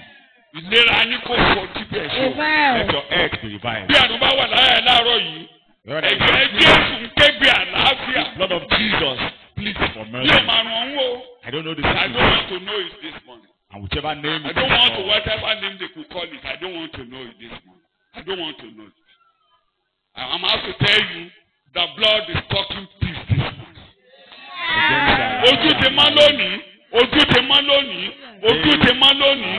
Nígbà tá a bá ń pè lónìí, tó bá lárùn lára dìde lórí as long ẹsẹ̀. as it's called today, if you are sick Mi ò in fẹ́ mọ̀ any tó bá part of lárùn your kárùn lára body, dìde lórí ẹsẹ̀ rẹ̀. rise up on your Sọ feet. pé àlàáfíà Declare peace lórí mi nínú ayé ẹ̀ṣẹ̀ on yìí, me nínú ayé ìnira yìí. in word. Àlàáfíà lórí mi. Torí àti wọ ẹ̀ṣẹ̀ mi nù. This sinful word. A ti wọ̀ mí lágbádá òdodo. Has been washed away. A ti wọ̀ mí láṣọ ìgbàlà. And Ọlọ́run ò bá mi jà. of salvation. Ọlọ́run ò bínú sí God mi. is not at war with me. Ọlọ́run ò kánú sí mi. God is not at war with me. Ẹ̀jẹ̀ Jésù ń sọ̀rọ̀ ohun rere. The blood of Jesus. Ẹ̀jẹ̀ Jésù ń sọ̀rọ̀ ohun rere. Fún àlàáfíà ni fún mi. Àlàáfíà ni fún mi. Peace upon me. Àlàáfíà ni fún mi. Peace upon me. Ní orúkọ Jésù ni mo gba àdúrà. In Jesus' name I Mo pray. pa láṣẹ lórúkọ Jésù àlàáfíà kó wọlé. Peace be upon Àrùn you. kárùn. Call it any name. Call it any name. That is a name above all names. Orúkọ kan And ká ju gbogbo according orúkọ to the Holy Scripture, Gẹ́gẹ́ bí Bíbélì. as long as God is not at variance with this people. Ọlọ́run ò bá ní jà. As long as the blood of Jesus has washed your sins away. Ẹ̀jẹ̀ Jésù ti wẹ ẹ̀ṣẹ̀ yín As nù. long as God does not reckon iniquity on Ọlọ́run you. ò ka ẹ̀ṣẹ̀ sí yín lọ́rùn mọ́. As long as you are justified. A ti dá ọ láre. Since God is not fighting you. Orúkọ Ọlọ́run ò bá ọjà mọ́. Diseases to vanish. Kí àìsàn tí ó pòórá. All diseases to vanish. Kí gbogbo àìsàn tí ó In the pòórá. name of Jesus. Orúkọ Jésù. Let there be peace. Kí àlàáfíà tí ó Peace jọba. means shalom. Amen. Only in the mind, in the body, in the spirit, in the spirit, in your womb, Níbi ọmọ. in your alimentary canal, Ní gbogbo all àgọ́ ara. parts of your body. Amen. Gbogbo àlejò ní agbárí, All including brain parts of tumor, your body. including brain tumor. Depart in the name of Jesus. Amen. Èkìtì tó bá gbàlejò, All bones. kó gbọ́ ọ̀rọ̀ Ọlọ́run. Listen to the word of God. Kó gbọ́ ọ̀rọ̀ Ọlọ́run. Listen to the word of God. Etí tó gbàlejò, That ear. kó gbọ́ ọ̀rọ̀ Ọlọ́run. Listen to the word of God. Amen. Ojú tó gbàlejò, That eye. kó gbọ́ ọ̀rọ̀ Ọlọ́run. Listen to the word of God. Mo ní kí àlàáfíà kó wà. Let peace reign. Jésù ló wí bẹ́ẹ̀ lórí ìjọ. Jesus proclaimed peace. Ẹ̀jẹ̀ ló fi kì í. And with the Ohun support tó of jókòó God. tì lọ́rùn lónìí nìyẹn. And that is what Nínú ẹ̀yìn tá a dá láre, àlàáfíà kó fẹnu kò yín lẹ́nu. You've been Bẹ́ẹ̀ ni kó máa rí. Amen. Ní orúkọ Jésù ló gbàdúrà. Amen. I prayed. Have your seat. Wọ́n á fẹnu ẹ̀ sọ. And you confess it. Ojú rere ló dì mọ́ mi lára. Òbí lójú kò tó máa ṣàlàdúrà. Unto me. Nígbà tí ojú rere yẹn dì mọ́ Joseph lára. When this favor cleft Gbogbo unto èyí tó bá Joseph, dé. Kí ni gbogbo èèyàn ń wherever sọ? he gets to, his Ó yẹ kó favor. jìyà wọn ní rárá. Where he ought to suffer, Ọ̀rọ̀ wọ̀ yàrá rẹ̀. Wọ́n gbé sẹ́wọ̀n rárá. he'll be exempted. Kò ní jìyà nú ẹ̀wọ̀n. You are not part of them. Wọ́n lè gbé ó lè wọnú ìnira níbi gbogbo èèyàn máa sọ pé You can be ẹ̀ suffering. wọ́n lọ́dún ìnira o. Ojú èrè á bá ọ débi tó wà. Favor will meet you.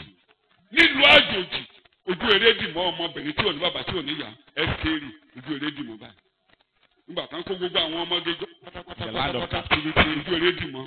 Esther was favored. Ọmọ yìí ni ọmọ yìí ni Favored daughter. ọmọ tó lé ọmọ yìí. She is the one, the chosen one. Gbogbo ayé àgbà tiẹ̀. The whole world will listen to you. Láàárọ̀ yìí This morning, gbogbo ibi tí ọwọ́ ìyá bá wà lórúkọ Jésù kó pòórá dà. Gbogbo ibi tí àkọlé ìnira bá wà pátápátá láàárọ̀ yìí lórúkọ Jésù kó pòórá dà. here in Jesus' name. Dìde lórí ẹsẹ̀ rẹ̀. Rise on your feet. Ojú eré ti dì mọ́ mi. Favor has cleft unto Nítorí me. náà, I will prosper. Nǹkan tó bá ń lọ wọlé yóò ṣe rere.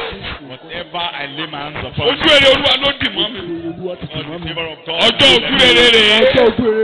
Day of Torí ẹ̀jẹ̀ májẹ̀mú. of the blood of Ọjọ́ God. ojú rere rèé. Day of favor. Ọjọ́ ojú rere rèé. Day of favor. Ọjọ́ ojú rere rèé. Day of favor. Ojú mọ́ lónìí o. Ìyà ò ní bá mi lọ o. Ìnira ò ní bá mi kọ́ wọ́rí. I will not Ọ̀nà á máa là. In the name of Jesus. In the name of Jesus. In the name of Jesus. in the mighty name of Jesus. Ní orúkọ Jésù Kristi ni mo gba àdúrà. Jesus' name we pray. Jókòó. Have your seat. Mo ti ń bẹ́kọ̀ọ́ lọ. Psalm 42 verse 8. Psalm 42 verse 8. 42 verse 8. Ni mo fi túmọ̀ ibi kékeré tí ó ń gbẹ́kọ̀ọ́ yẹn rìn. Yes. Living Bible. Yet day by day, the Day. Lord also pours out His steadfast love upon me. Lójoojúmọ́. Bójú bá ti mọ́. Mo sọ ní ìlòkù. Bójú bá ti Always mọ́. in local, as the day breaks. Díjú ẹ pé Close your ojúmọ́ eyes. lónìí ìfẹ́. Today Ojú is èrè the ló mọ́ mi great lónìí o. dawn of a new day. Ìfẹ́ Ọlọ́run á bá mi kọ́ wọrí The o. love of God will accompany Bójú me. bá ti mọ́. Yet Ìfẹ́ Ọlọ́run á máa bá mi kọ́ the wọrí. Lord pours out His steadfast Bójú bá love ojú ti upon mọ́ me. lónìí. Day by Kì í day. ṣojú ìyà ló mọ́ mi. Kì í ṣojú ìjàmbá. Today is not a day of Ojú trouble. ibi kọ́ ló mọ́ mi. A day Ibi ọjọ́ òní bá kò ní bá mi kọ́ wọrí. of evil. Evil will not accompany me. ní orúkọ Jésù Kristi. In Olúwa wa Jesus' ni a name, gbàdúrà. I pray. Sàmì ẹ̀kọ́ kanlẹ̀ dáadáa. Amen. Sàmì ẹ̀kọ́ kanlẹ̀ dáadáa. Amen. Bí a mọ̀ lè lo kókó méjì sí ká máa lọ lé ìyókù sí Consider lọ́mí two ọjọ́ more rí. Ìkíní. The first point. Ṣé ìrònú ní àlùfáà wa tó jókòó tí mo ló gbẹ́bọ lórí That a ìtẹ́ high yìí? priest Ó jókòó síbẹ̀. is with the sacrifice. Ó wá fàyà sí ojú kankan tó bá tẹ mọ́. Day by day. Má gbàgbé orin wa ní grammar school o. Orin wa grammar school wọ́n ló ń gbàdúrà báyìí. Ṣùgbọ́n Ọlọ́run ló ń ṣètò fún ọjọ́ kankan báyìí. Wọ́n ló ń gbàdúrà Olúwa jẹ́ kí n ṣe báyìí lọ́jọ́ kankan. Ṣùgbọ́n Ọlọ́run ojú tó mọ́ ọ lónìí ìfẹ́. Dawn of Mo a new day. fàyà tí I guarantee your day. Olórí àlùfáà tí ikú ò lè mú kúrò. The high priest that is under oath. Tó o bá ti gbé ọ̀rọ̀ mi lọ́wọ́ lónìí. Death Bíbélì tó jókòó sí cannot lónìí. replace me. Mo fi àyà tí tó máa dà fún ọ níbẹ̀. I've guaranteed goodness upon you. Hebrews chapter 7, Hebrews 7, 20 through 22. verse 20. The high priest guarantees your day. He guarantees the word of God that you will stand on today. Tó bá ti di Bíbélì mú lónìí tó gbọ́ wọlé tó ká tó ń jẹ́wọ́ rẹ̀. Ọlọ́run ni mo dúró tì í. Mo dúró tì í. Bíbélì rere yẹn yóò ṣẹ mọ́ ọ lára. God took an oath. Ilé tó bá gbọ́ wọlé ṣèdánwò láàárọ̀ ìbáyìí. And Kó whatever- gbọ́ wọlé kó wọnú ọkàn kó gbọ́ wọlé kó kà jáde lẹ́ẹ̀mẹ́ta. Kó porúkọ Jésù lórí ẹ̀mẹ́ta. Lay your hands Ọlọ́run ni mo dúró tì í. Ó máa ṣẹ mọ́ ọ lára. And he has Amen. done. Kábẹ̀ yẹn ká gbọ́nu. Yes. níwọ̀n bí ó ti ṣe pé kì í ṣe láìsí ìbúra ni Bẹ́ẹ̀ni. nítorí a ti fi wọ́n di àlùfáà láìsí ìbúra. Wọ́n búra pẹ̀lú ẹ̀. And it was not without the taking of an oath Yes. that Christ was made priest. For those who formerly Bọ́sí 21 mò ń kánjú ìyẹn àgbà mi lákòókò.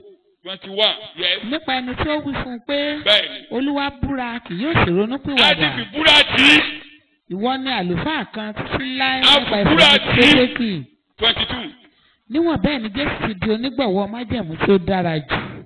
Sọ̀yìnbó ẹ̀ guarantor ṣùọ̀tì. keeping with Yes. both greater strength and force, Ìbúra náà fi tì í. Jesus has become the guarantee Guarantee. of a better, stronger agreement, a more excellent and more advantageous covenant. Ètò tuntun ọ̀hún ni pé And this new èmi yóò covenant, fi ọ̀rọ̀ mi májẹ̀mú tuntun máa fi ọ̀rọ̀ mi I sínú put my wọn. words in their heart, Ọkàn mi lèmi yóò kọ́ sí. and I will write Ìlú máa it fi bẹ́ẹ̀ on the ní tablet Kí of ni their heart. májẹ̀mú tuntun? And what's the new arrangement? Ẹ̀rí yẹn ní ebèrè orí kẹjọ. And you can Ẹ̀rí see orí it in kẹwàá. Hebrews. Orí kẹwàá. Ó lè yí ni And májẹ̀mú náà. And this is the new Inú wọn covenant. lèmi yóò kọ́ sí. That I will write my Máa words jẹ́ in their Ọlọ́run. heart. I be their Wọ́n God, jẹ́ ènìyàn mi. and they be my Bí ọ̀rọ̀ people. bá ti wọlé As the lẹ́mà. word enters your heart, Máa ka Bíbélì o. For this Máa is gbọ́ the o. covenant read the This is Bible, the covenant. listen to the that I will Bible, make with the house of Israel after those days, Yes. says the Lord. Yes. I will imprint my laws So upon the their minds, Màá gbẹ́ sí ọkàn wọn. even imprint my upon words. their innermost thoughts Yeah. and That's understanding. That's when the Bible is, when you are reading the Bible like this, mo ti kọ́ yẹn ẹ máa kà. Ẹ máa And the kà. Bible will speak Ìpìlẹ̀ to your mọ́ yín láyà. understanding. Tó bá tilẹ̀ mọ́ yín láyà, ó When you wọlé, speak ó yá to gbọ́ your ọ̀rọ̀ yẹn báyìí. understanding, Máa jẹ́ lẹ́nu. you now Máa start jẹ́. confessing it. Máa jẹ́. Start Tó bá ti confessing jẹ́. it. Start Wọ́n ti confessing it. fìdúrà tí ohun tó ń jẹ lẹ́nu yẹn yóò ṣẹ̀ mọ́ ọ̀la. By hope, that thing Are you you declare listening to is yours. Túnbà tí ń ṣẹ̀kọ́ mo ṣe ní kò fetí ẹ̀ kalẹ̀ When I fetí ẹ̀ preach lẹ̀ the gospel, because your rema cannot but come out. When I'm talking, I'm must not talking to receive animals. your word. I'm talking to human beings. I'm talking to human beings. I'm sent to talk to you. When I'm talking to you, ọ̀rọ̀ yẹn á wọnú ọkàn báyìí, á ṣe gà ọ̀kọ́ rẹ̀ ó yá máa jẹ́ lẹ́nu máa jẹ́ lẹ́nu bó o ṣe ń jẹ́ yẹn yóò ṣẹ̀ mọ́ ọ lára. You start confessing the word That's the that new is put covenant. on your heart. And It that's guarantees it. the new covenant. It guarantees it. Torí o ti ríran nìyẹn ọmọ mi ti kọ́ lórí. Èmi ríran rẹ̀. Èmi Ìríran rere o, Ọlọ́run sọ bẹ́ẹ̀. yóò fi èsì ọ̀rọ̀ rẹ̀ láti mú ìṣe lórí ayé mi. Ọmọ mi kan wá kí mi lánàá. Ara àwọn ọmọ mi my first generation. One of my son in the Lord came to greet me yesterday. mo ń lọ lé níbi ló pàdé mi lọ́nà. I was on my way. ó tiẹ̀ ń pè mí ọlọ́run má jẹ́ kí èèyàn gbógun tira ẹ̀ gan nígbà mi. He was calling ṣé me. mo alàgbà tó ń wà mí lọ. The elder. I was driving. àbúkù yọ mí lẹ́nu. I was like, who is stopping me? mo ṣáà gbọdọ̀ ní sùúrù. I have to be patient. wọ́n náà ṣáà ń pè mí. He said, mo ṣáà ń dá mọ́tò dúró tá ló tún máa yọ mí lẹ́nu lọ́nà òkè mọ́. ẹ̀ṣẹ́ mọ́tò rẹ̀ ni mo kú lọ́nà tí mi ò mọ̀. as I'm stopping my car. so ló dédédé. Came. ẹni jù kò sọ́jà. ó lóun ti ronú pé workers meeting máa wà ní ṣọ́ọ̀ṣì pé ṣọ́ọ̀ṣì lòun máa bá mi. mo ní iléyá àwa lọlé. And he followed me home. wọ́n á sọ̀rọ̀ bí wọ́n ṣe ń yọ lẹ́nu. He told me how he was being nǹkan mi yọ disturbed. lẹ́nu ni mi èsì wọn lè ṣe. mi ò ní kò sí. Nothing they can do. mo ní kò sí kankan tó lè mo nínú orí ẹ̀kan ò lè bọ́lẹ̀. tó àbí nǹkan tí wọ́n ká tí mo fi lé ọ lọ́wọ́. You can't lose one of your hair. wọ́n wálé ẹ̀ wọ́n spray ẹ̀ pẹ̀lú nǹkan tó fi lè spray nìyẹn tó jẹ́ pé èèyàn gan ya wèrè tá a fẹ́ ẹ̀dá mọ̀nàmọ́ná wọ́n spray rẹ̀ kò dọ́dọ̀ ẹ̀. They attacked him physically. kéèyàn ó ṣe ìdínára mi físíkà báyìí ká ń yànbọn àwọn fìbọn lè ká àmì kò sí táwọn ṣe tán mo ní kankan mo ní wọ́n kàn waste time. please because níbi tó yí ọmọ wọ́n á rán létí òun náà máa pé àwọn kan wá ń yọ mí lẹ́nu nínú ilé mo ní mo léde ọmọ èdè tí ẹ ti mọ̀ náà ni mo tún fi kọ́. And I told him, mo ní máa sọ I always told you, pé ọlọ́run ẹ̀jẹ̀ wà lórí ìtẹ́. there is blood on the pé altar, ọlọ́run ò bá mi jà. and God is not at war pé with me. tọ́lọ́run ò bá ti bá ọjà. And if God is not at war with tí me, èèyàn búburú lè bá ọjà. nobody can wage war against bí me. èèyàn búburú bá ń tẹ̀lé ọ lẹ́yìn. And if wicked men follow you, they are only wasting their time. mo lóun ló fi rí wàá kan máa lọ máa bọ̀ wàá máa lọ wàá And máa. you go in the midst of them. wọ́n fojú ẹ̀ rí òun rè mo ní irun orí ẹ̀ kan ò lè bọ̀. wọ́n ti dànù ẹ̀mí kò ṣeé ṣe. They àwọn attack tó bá ṣe tààrà kò ṣeé ṣe. completely lórí ìrere yìí on this gospel. mo náà rò pé olówó lọ́wọ́ ń fẹ́ gbowó ọ̀wẹ́. You thought you have money. wọ́n rò pé owó wà lọ́wọ́. mo lé mi bàbá ẹ̀ gan-an mo ní wọ́n rò pé mo lówó lọ́wọ́ mo ṣe wà yìí. As I am, they thought I wọ́n have mọ̀ money. ẹgbẹ́ yìí ló ń tọ́jú mi. You don't know the church that's taking care of me. àwọn tó ń gbé mi lọ mo máa ń sọ fún mi ní fóònù tó wà lọ́wọ́ mi. mo láàárọ̀ ọjọ́ kan lójú tó wá fún mi nínú ilé. Someone gave me this àwọn tó phone. ń tọ́jú mi nìyẹn. wọ́n rò pé owó wà lọ́wọ́ ẹ̀. mo ní àrò kan máa rówó gbà ni. He thought he has money. tó a máa dáa fún ọ. Be well with you. ìwọ tó ń ṣàánú ara ẹ̀ báyìí àwọn tó yí ọ̀ká rò pé owó wà lọ́wọ́ ẹ̀. As you are, people around you think ṣé you mo bá are rọ? very rich. ṣé àwọn à ń yáwó lọ́wọ́ rẹ̀? Come to tí wọ́n borrow fẹ́ ti money. gbàdúrà fún wa lóúnjẹ òòjọ́ wa. And you are praying to God for your daily bread. fún wa lóúnjẹ òòjọ́ wa lónìí. ẹlòmíì àdédédé ẹni ìjọ a ní òun wá bí 100,000. ìwọ gan ṣé òun 100,000 rí? orí ọ̀nà jù bẹ́ẹ̀ o ṣùgbọ́n kò rí lẹ́ẹ̀kan ṣoṣo bẹ́ẹ̀. láàrin oṣù mẹ́ta nígbà míì òun ná jù bẹ́ẹ̀ ṣùgbọ́n o ò lè rí bẹ́ẹ̀ kó o fojú rí bẹ́ẹ̀. God is supplying your needs.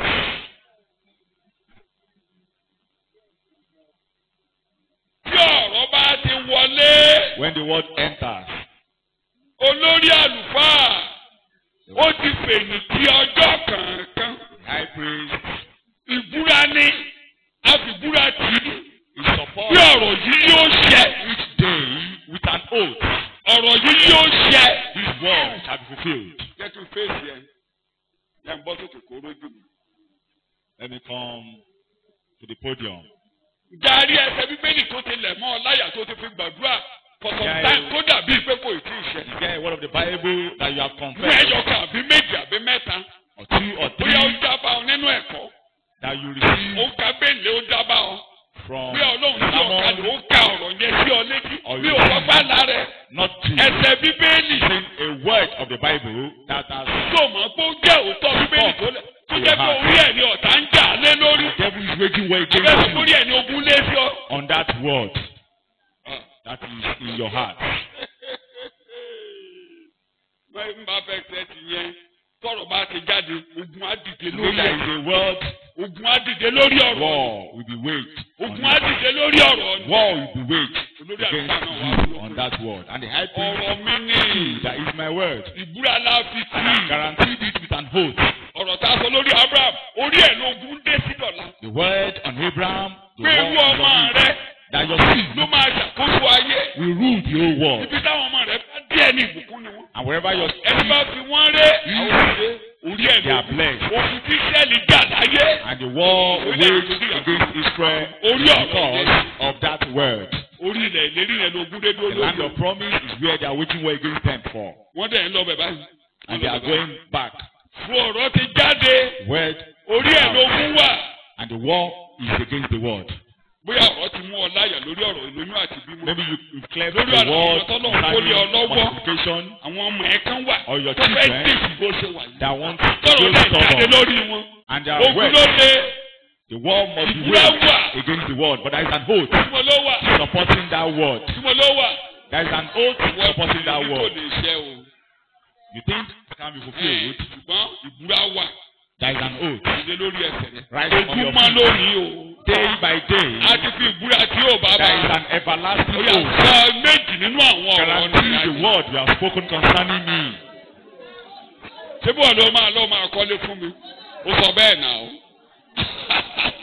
ẹ̀ẹ̀mejì ló sọ náà o ó ní kí n máa jọ́sìn ó ní mo bi ọ́ léèrè mo ní kí ló ń fẹ́ kí ló fẹ́ ká ṣe ó ní ìgbàlà ní tiẹ̀ mo dẹ̀ rí pé ó ṣe ìgbàlà olóògbà ọlá olóògbà ògo ṣebí wọn ló wí bẹ́ẹ̀ bàbá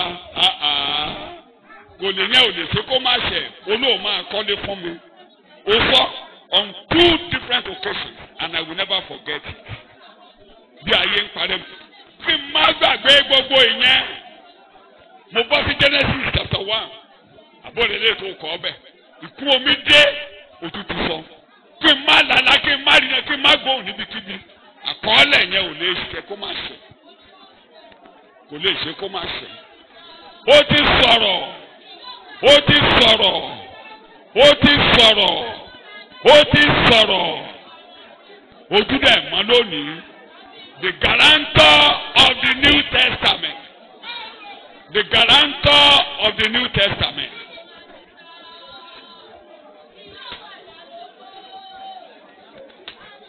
mo ní kó o sọ ọ̀rọ̀ jáde jẹ́ lẹ́nu kó o sọ jáde oníke sọ fáwọn ọmọ rẹ nígbà tọdún èsì kọjá lọ pé ó tó gẹ́ ó tó gẹ́ mo ní mo jẹ́ lẹ́nu pé ó tó gẹ́ ìnira yìí tó gẹ́ wàhálà yìí tó gẹ́ oníke máa sọ bẹ́ẹ̀ oníke máa sọ bẹ́ẹ̀ pé ó tó gẹ́ oní bí wọ́n dì í ẹni tó bá wọ́n dì í oníwọ̀ ọlọ́run nìkan ló lè dì kán máa tù eléyìí téèyàn bá dì kó tú dànù kó máa tú kó máa tú kó máa tú kó máa tú torí ẹbọ tó ẹbọ olóòórùn dédùn ń bẹ lọ́dọ̀ ọlọ́run torí ẹbọ olóòórùn dúdú ti dókè ó ti dókè ó tó gẹ́ ó tó gẹ́ ó tó gẹ́ ó ń sọ jáde lẹ́nu olóò ṣe ènìyàn tí ń ṣèké olóò ṣe ọmọ èèyàn tó ń ronú kú àdá olúwa àwọn àbí kó má ṣe bẹ́ẹ̀ ni òun náà ló ní kí n sọ it's going to be a new story and it's a happy end it's what I'm talking this morning.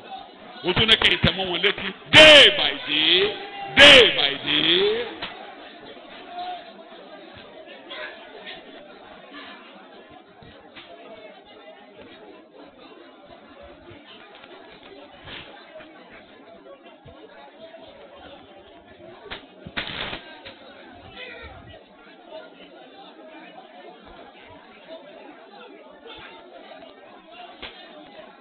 ní orúkọ Jésù Kristi Olúwa wa ní Jesus' name I prayed. torí ìbúra la fi tì í. Because it is supported by an everlasting hope. wá sí àríyànjiyàn lórí rẹ̀. And there is no control. ó búra ò lè yí padà. You sworn an oath and you gbogbo can't tí change. àwọn ọmọ rẹ̀ pè ní rẹ́mà tí wọ́n ń jẹ lẹ́nu báyìí declared ó ti fi ìbúra tì í ọ̀tá ń jáde lórí. With an oath and the enemy is waging war.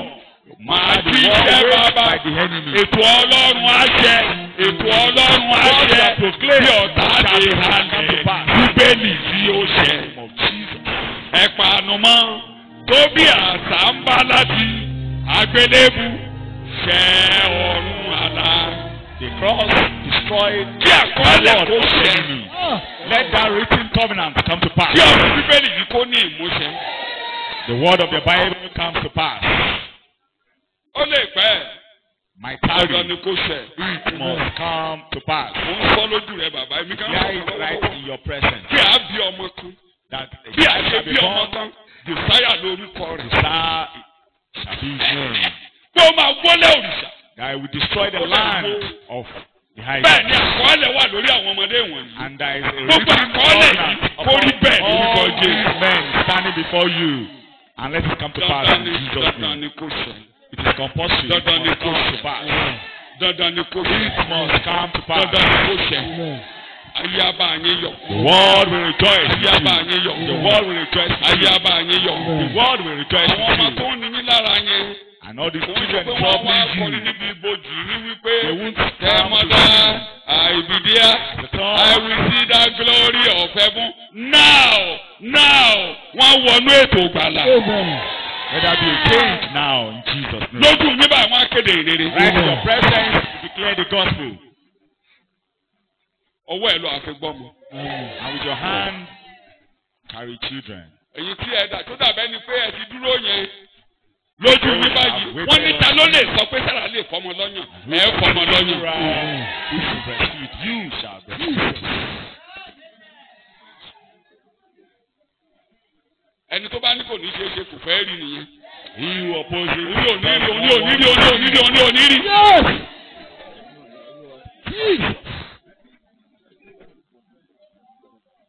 Àkọọ́lẹ̀ yìí gbogbo kó máa ṣẹ lórí ayé. Let all these written covenants come to pass. Ọlọ́run nìkan ni kó máa gba ògo. And let God only Ọlọ́run nìkan ni kó máa gba ọlá. glorified. Only Ọlọ́run nìkan ni ká máa yìn lógo. only God should be glorified. Bẹ́ẹ̀ ni kó máa rí. It shall be so in Jesus' name. Lórúkọ Jésù mo gbàdúrà. Yẹn tó a máa tẹ̀síwájú lọ́jọ́ mi. Má ìjókòó wàá Do dúpẹ́. not sit here. Thank God. Ojú ayọ̀